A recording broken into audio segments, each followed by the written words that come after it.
Breaking news tonight, what we've been in here is that there's been another successful dispute settled. The Liverpool Doggers, who have been on strike for quite some time now, have successfully won the dispute. Because being in a union means that you win disputes. They're getting a victory worth between 14.3% and 18.5%. Good comrades, a massive shout out from this wonderful crowd here in Newcastle to every single trade unionist that's in dispute at this moment in time. We are behind it. All those that are looking at balance in the not too distant future, put your cross in the right place and fight the establishment for what you deserve.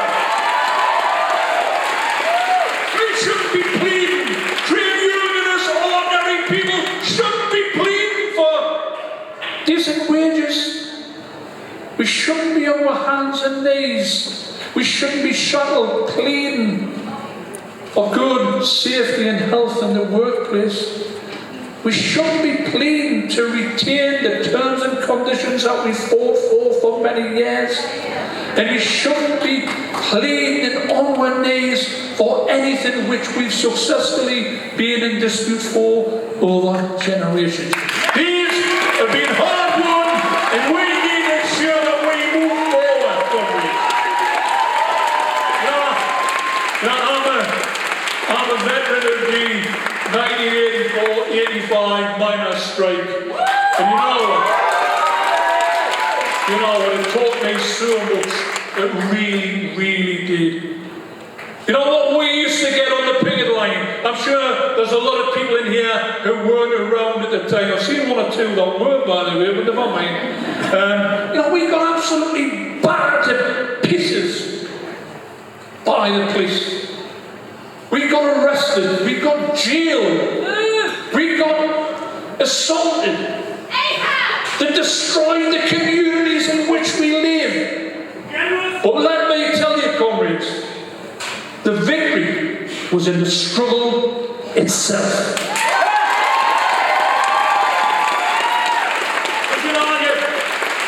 When you're fighting with your colleagues and your friends in the workplace for something that's just and right, it gives you this great sense of purpose.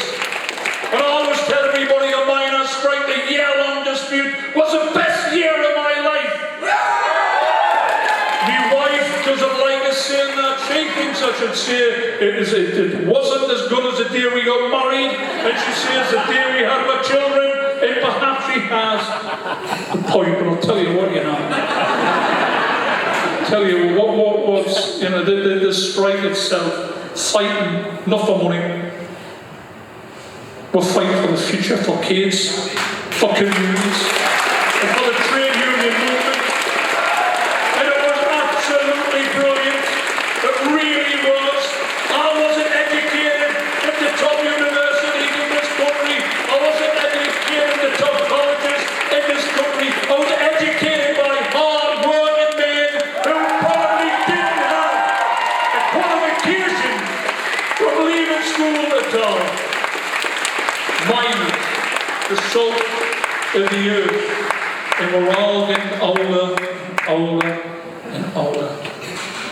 But it's always a pleasure. It's something you cannot take away. The two big principles in life learned from the miners' strike.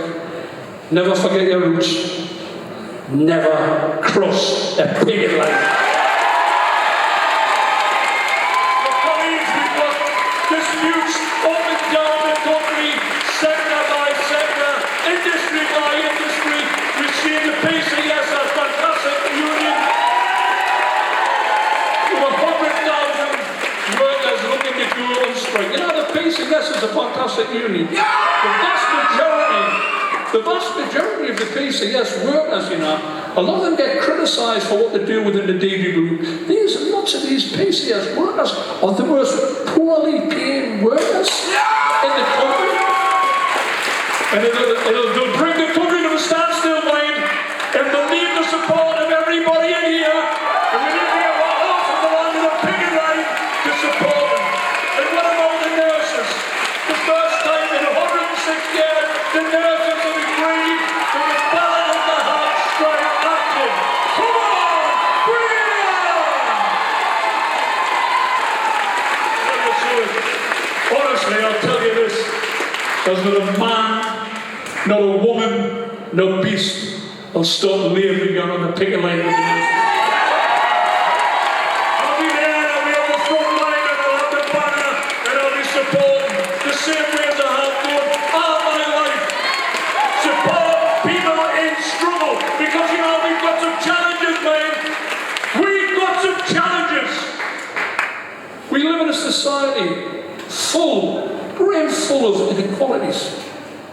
It's still those who have and those who have not. And the gap's getting wider during the pandemic, you know. Just to put it into context. You know, we're not a poor country, we're not a third world country, but lots of people are living in third world conditions. During the pandemic, 10 of the richest people in the world increased their wealth from $700 billion to $1.5 trillion. And that's at the same time as we've got kids, right? We've got kids on the streets of Newcastle. Aye, shocking. Kids everywhere in all your communities suffering. They cannot, because families cannot put food on the table. And you know, we've got to start thinking about what we're going to do about it. Because enough. Why should individuals have more money than they'll ever need in their lifetime? And we've got kids and families we are now starving. Can't afford a school uniform. Can't put shoes on the kids for school. What's it about, man? It's absolutely appalling. And we look at what's been happening as of late, and the energy crisis has brought it to a bit of a head, hasn't it? Yeah, it's shocking. You know, people cannot, hey listen, people just cannot manage anymore. And it's not people who are unfortunately unemployed, unfortunately cannot take up any employment. It's up the income stream. It's really up there where people who thought they had a comfortable life, thought they had, you know, the semi-detached, a car, a holiday, maybe gone to Benidorm once a year. I love Benidorm, by the way, that's why I mentioned it.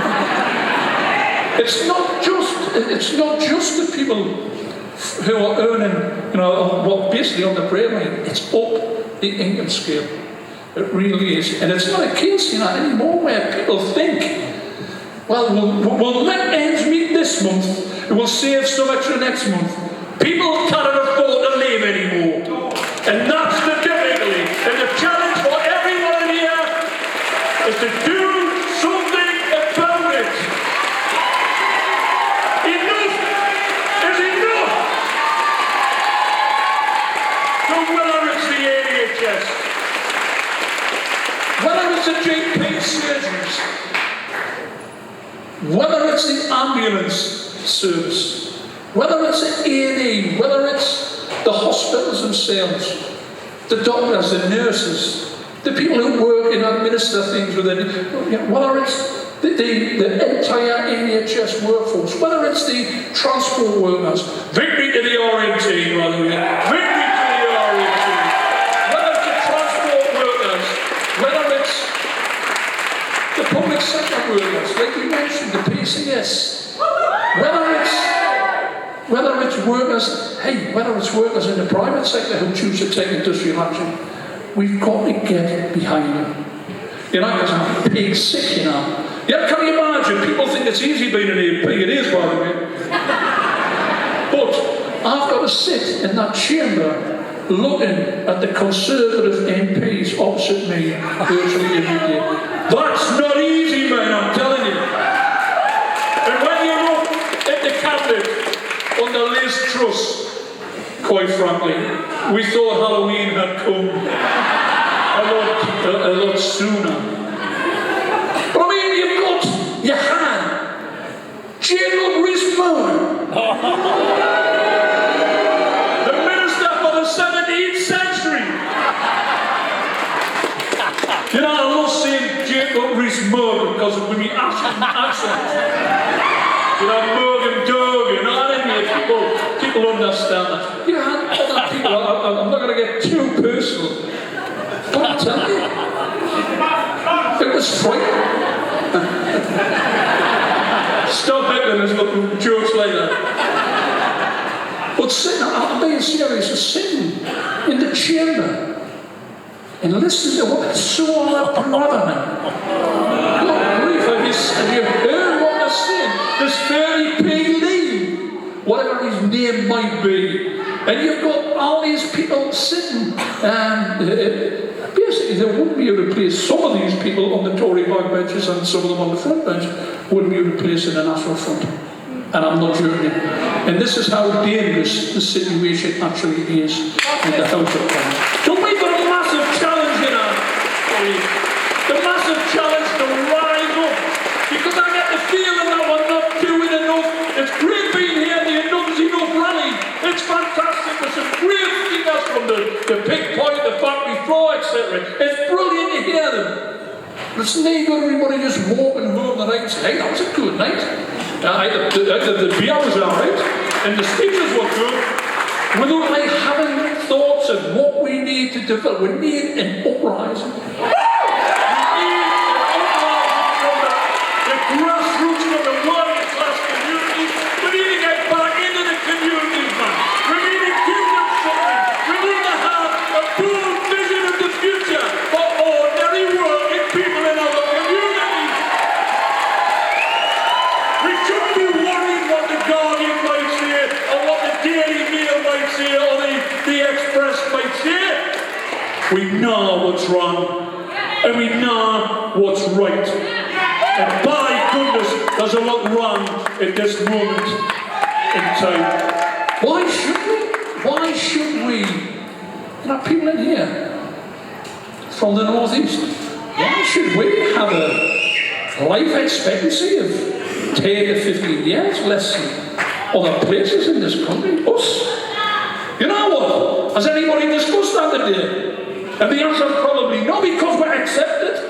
We shouldn't, man. We've got to get up off our knees, man. Why should we accept lower wages than the rest of the country? This is the Northeast, man. This is what we stand for, the great Northeast. It's for the Tories to say it's a new era. The Northeast will never forgive the Tories for what they're doing in their lifetime. The Canada of our community. Don't forget Thatcher, when she took the milk of the kids in our constituencies. That big volume. It's not a new era. It definitely is not. We've been suffering for generations. And it's time, colleagues, we got to act together. We need to be thinking about a bold vision for the future. As I said before, you know, we shouldn't need to plead for what's basically human rights. Decent wages, terms and conditions. A decent lifestyle. Trade union recognition in the workplace. A roof over our heads. Good wages. And not the stagnant wages, because the wages, by the way, it's an issue which I'm going to mention. The wages come 2026, if we're in the same trajectory, they'll be less than what they were in 2008. Absolutely appalling. So we need to make sure that we build this movement. Enough is enough is fantastic. I want to thank Declan wherever he is. It is a marvellous job. And Ronan, who's here, who's the head of the National Enough is Enough. I want to thank everybody for coming, but I want you to promise us when you leave here tonight, you think, right, okay, what can we do next week? It's not, right, okay, what a good night. What a good few beers, and then we'll go with the next one. If there's another one, we'll get tickets from Eventbrite or whatever it might be. We need to be thinking about how we reinvigorate the communities in which we live. Get to the forefront of every campaign. All these